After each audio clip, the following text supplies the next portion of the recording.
Earlier today, we spoke with Chivona Newsome, the co-founder of Black Lives Matter Greater New York and also a candidate running for Congress. Speaking very passionately, Chivona described her on-ground experience in Minneapolis and New York, urging all to advocate their voice and take an action. She also discussed anti-blackness and systemic racism and urged communities of color to be an ally of the black community in getting justice here. Here is Chivona Newsome on Black Lives Matter and the importance of that in this social climate. Chivona Newsome, thank you so much for being with us on ITV Gold. You are representing Black Lives Matter Greater New York chapter, as well as you're running for Congress. Thank you so much for being with us here on ITV Gold. I hope you're well. Thank you so much for having me. It's been a long time since the Women's March. We're under a lot of pressure, me and the organization, as we're fighting for liberation, but I'm happy to be here and share the message with you. Thank you for having me. Definitely. Let's dig right into it. There is so much happening in the country right now. Communities are outraged. We have seen thousands and thousands of people go and protest. We've also seen riots and other demonstrations. My question to you is, since Black Lives Matter is such a center organization for this movement, what are you demanding in terms of justice for Floyd? And in terms of what the Black Lives Matter movement exactly wants, how do we bring forth this justice? Well, in the justice for Mr. George Floyd, we are demanding all the officers be prosecuted. We just received word that all three will be charged. I know one officer is already in custody. I was actually on the site of where Mr. Floyd lost his life when I found out about the first set of charges and the first arrest. In terms of justice, we don't want this to happen again. It reminds the world of what happened with Eric Gardner 5 years ago. So we want legislation in place. We're calling on all governors to enact an executive order for the I Can't Breathe Act, which if you're crying out while you're in police custody for medical attention and the officers fail to do so, that's a Class A felony. Now, if you die in their custody, as we've seen with Eric Gardner, as we've seen with Mr. George Floyd, that's an automatic murder charge. And this is what we want all 50 states to enact, the I Can't Breathe Act. What did you say? What did you have to say about the announcement that all four officers have been arrested, and there are charges being filed on them? Is that somewhat of a resolution, or does the fight continue? That's not that's not a resolution. That's a step in the right direction. Now, all four officers being arrested, that all came from the people. If people wouldn't have taken to the streets, used their constitutional rights to assemble and voice their opinion and use their voice, this would not have happened. If people continue to apply pressure to the United States government on every single level, then we will have a real resolution, because nothing happens for marginalized people, specifically Black people, unless laws are in place. I would not have the right to vote. As you mentioned, I would not have the right to run for Congress here in the Bronx. So we need concrete legislation. Just arresting those officers, that's a quick fix. No, we're in it for the long haul. We want true justice. Definitely. In terms of justice, I want to talk to you about what has happened in the nation. And if you can give us some more insight into what the true story is. You were on the ground in Minneapolis. You've been on the ground here in New York. My question to you is, could you describe what is happening here in terms of these protests? And what are your comments to the people that are rioting or are looting and do not represent the majority of protesters? I'm happy that your organization, your outlet, is acknowledging that the majority of people protesting are demonstrating, that they're expressing their voices, they're getting their political message out, and that message is police reform. That message is justice for George Floyd. And to the looters, I understand their pain. I understand their frustration. We have to look at who the looters are. Now, looters are typically people who are low income, as we've seen here in the Bronx and in the areas that it's happened. It's people who have been oppressed by the United States government for generations. Slavery began in this country over 400 years ago. And it's sad that the focus has been more on the looting and the damage of property than what's truly occurred, the murder of a man in police custody.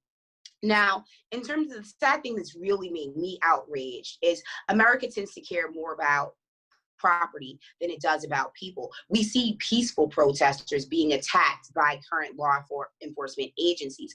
America has always cared about property. If you think about our founding doctrines, it was life, liberty, and property, and later became the pursuit of happiness. So until the world started seeing buildings burning and stores being looted, that's what's giving people a direct response. I do not encourage or condone violence.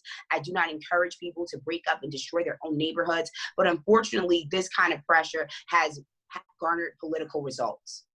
I'd like to discuss here the term internalized racism, as well as anti-Blackness. And I say it in order to educate the South Asian viewers of ITV Gold, as well as the Indo-Caribbean viewers. Could you explain what that term exactly means for the Black community and how much it has relevance into what's playing today? What I would like to answer your question and talk about systemic oppression. That is the root of this anti-Blackness. Black people were not considered as people here in America. As you see, we see the Black people have been colonized around the world. We've seen it in Africa. We've seen it anywhere where people who look like me live. Systemic oppression stops Black people from advancing. Our school systems are poor. It's hard for us to get a job. There were mass incarceration bills. So there was always this system in place to keep Black people down. Black business owners, as you see, during the COVID crisis, have been denied loans. So it seems that people hate Black people simply because of the color of their skin. Unfortunately, law enforcement, you have to think about the history of law enforcement, and then you can understand why this behavior continues. Original law enforcement and police were used to capture slaves under the Fugitive Slave Act. So they would capture people who look like me and return them to slave plantations. And that feeling and that sentiment within police departments has not gone anywhere, no matter how many laws are put in place. That's why we now need laws to protect Black people from the police department. Black people are feared simply by the color of our skin. And people like to use propaganda, what about Black on Black crime? And that's just a tool to deny the injustices that happen to Black people. Crime is about proximity. Crime happens between white people because they live in the same neighborhood. Crime happens between Asians. It happens between other groups of people, all groups of people, because they live close to each other. So systemic oppression and anti-Blackness, it's all from the color of our skins, unfortunately. It's really that simple. And, this just doesn't impact just the Black community. This impacts entire, communities of color here that we're talking about. It impacts, communities such as ours, as South Asian Americans. What is needed in order to raise more awareness about this, in order to truly mobilize all of the, communities of color to come and support these causes? Because we are talking about an institutional change here. We're asking for change here. How do you make that happen? The way that we make this happen is first, as you said, awareness. We need to bring light to this situation. Everyone needs to understand that racism does exist with Black people and other communities of color. Now, we need to, I believe Martin Luther King said it best. An injustice anywhere is a threat to justice everywhere. We know that injustices happen in Asia all of the time, as just injustice happens in America. And I've stood with the protesters in Kashmir. I've stood with when the Muslim ban happened here in the United States. Now is the time for all of our allies and all people, Black, white, brown, Asian, to come together and to stand with Black people here in America and say, no, it's wrong. It's wrong to be murdered by the color of your skin. And that will push legislation. When people see me, because we're known to protest at Black Lives Matter Greater New York, people ask, why do you shut down highways? Why do you disrupt traffic? Because we know it's very strategic that it garners media attention. Unfortunately, here in this country, career politicians, and this is a reason why I've chosen to run for Congress here in the Bronx, they don't do anything unless they're pressured and shamed in the media. So that will be my advice to your viewership. In terms of looking at these elections, Chivona, and especially the fact that you're running for Congress, we have primaries on June 23rd here in New York City. How important then it becomes for somebody like you to go and advocate for these causes and, make sure these voices are heard, and how important then it becomes for you to make sure that in your entire run for Congress, you get these voices heard, and then you make sure that something is done in order to make a change. It's my duty as a lifelong Bronx resident, and how I was raised by my family and my faith in God. I have to fight. That's why I ran for office. My life, I did not dream of running for office. But a little thing about the Bronx is actually a big thing about the Bronx. We are the nation's poorest congressional district. So when you think about injustice, whether they be environmental, whether they be police brutality, or any of the negative things that you think can affect a person or a human in this world, they hit us here the hardest. And I knew that no person would represent my community the way that I have done for the betterment of my adult life. Now, what people need to realize is, yes, it's a presidential year. It's very important that we go out and vote and we switch leaderships and we do this. But that's November. What people really need to focus on is their primaries and their local elections, because those are the people who have the biggest impact. So say we're starting with the seat I'm running for, United States House of Representatives. That's the power to create federal legislation so there's a national standard across America. You also should vote in your every single local election, from your judges to your city council people to your governors, because those are the things that impact your day-to-day life. You must vote in the midterms.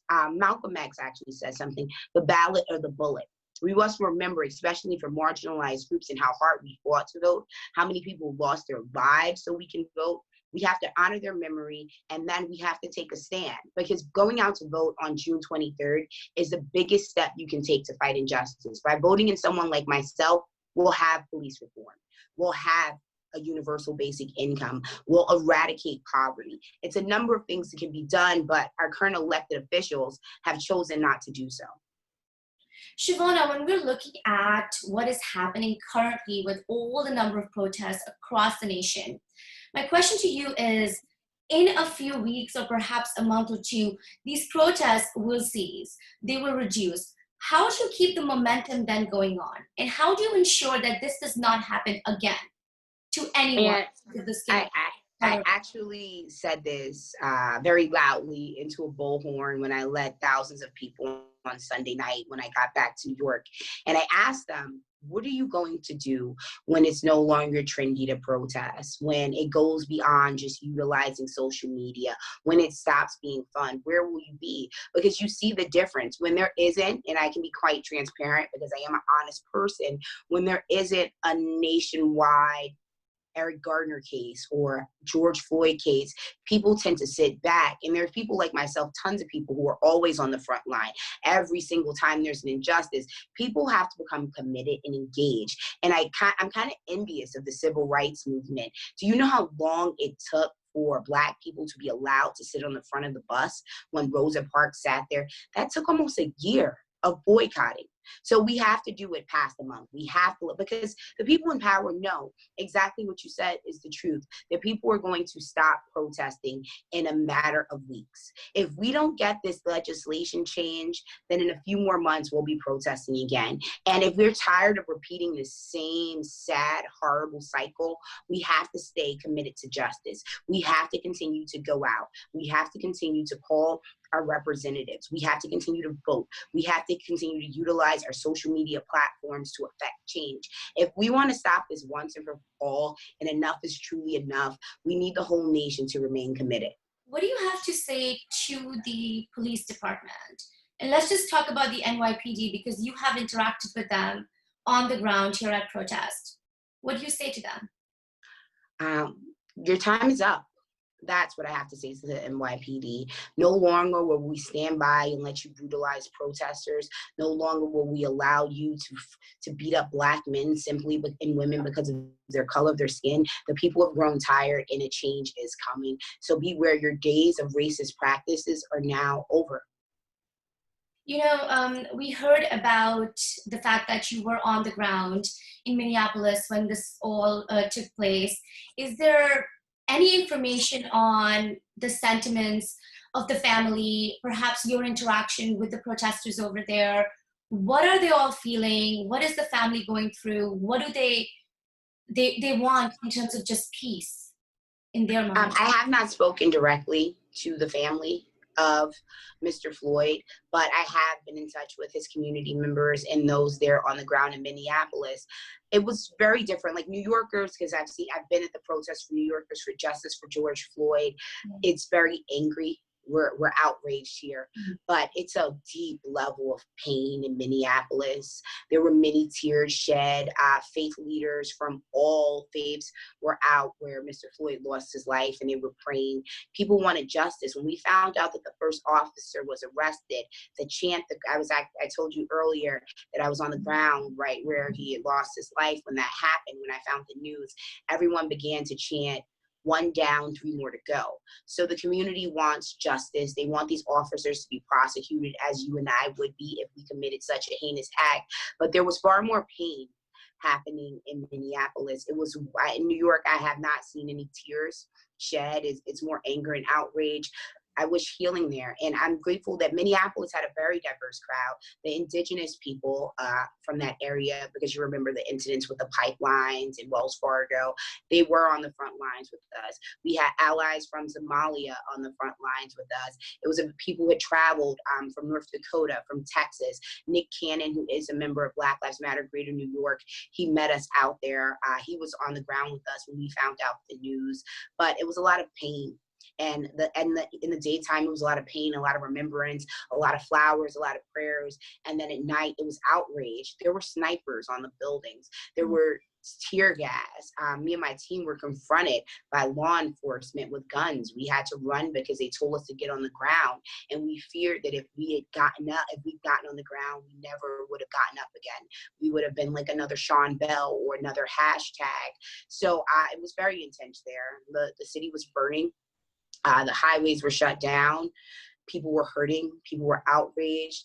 But it also seemed like to be there, and I am no conspiracy theorist, but there were other forces at work on the ground in Minneapolis. The police were throwing tear gas at us in one direction, and it seemed to be plants within the crowd who was throwing tear gas. In terms of the fires, when the groups we'd be marching in mass protests towards our goal and chanting in the street how we normally do, we turn around and see a building go up in smoke. So in the work of mass people, in my heart of hearts, I truly believe that there were other forces at play, whether they be white supremacists or foreign organizations happening on the ground in Minneapolis. I don't have concrete information on that, but that's what my gut instinct tells me. You know, we are coming towards the close of this interview, but I'd like to ask you personally, as an African American woman who's running for Congress, who's a co-founder of Black Lives Matter, have you had enough of this? Are you outraged? And, you know, I'd like to know what you're feeling right now when you see so much happening around you. And a part of the work you have to do is inform people, such as us, so that we know what's happening. How does that impact you? I haven't really had a chance to process the personal side of it. I haven't quite slept since George Floyd's murder, more than a couple hours. But between the mobilizing of people, the press interviews, the organizing of rallies and protests, which we're having a large one in Times Square Sunday at noon in Times Square, where we'll be announcing the Black agenda and our plans to move forward towards justice. It's heartbreaking. When I looked on my cell phone and I saw the video of George Floyd, I pride myself on being a woman of great strength and courage. I broke down in tears. I watched the full 9-minute video and I broke down in tears, and enough is beyond enough. And my hurt is absolute frustration, but I think it's what fuels me. I won't stop fighting this fight until we have true laws in place, until we have legislation that will protect the next Black man. Maybe we can't make law enforcement and white supremacists love us, but we can stop them from harming us. Definitely. Thank you so much for your time here on ITV Gold, Chivona. I think not only did we learn a lot, I really hope we motivated more people to understand what's really happening in this world right now. I'd love for you to give one last message to our audience, and perhaps a message to all that have come out and supported Black Lives Matter and have gone in these marches and these protests with you all. First, I would like to thank everyone who, whether you couldn't make it out, because we forget with everything happening, COVID-19 still exists. People who are quarantined but working from home. Tons of people have donated money. Rihanna has donated money to us. Nick Cannon has donated money to us. Regular people have donated $4 and $5 to this movement to get protesters out of jail. I just want to give my heartfelt gratitude. I feel like more soldiers are joining the Army of Liberation. So I thank you. Your strength and your kind words and the people who reach out to this movement, it encourages me to fight the good fight. And I'm grateful to have allies like you who spread the message, because it could be viewed as a Black issue. It could be seen as something that's just happening to Blacks in America. And you chose to take this news nationally. So I'm so grateful for you. And I look forward to speaking to you again. And thank you, everyone. And I pray that God continues to bless us all. Yes, for sure. Thank you so much for your time here. No problem. Thank you so much.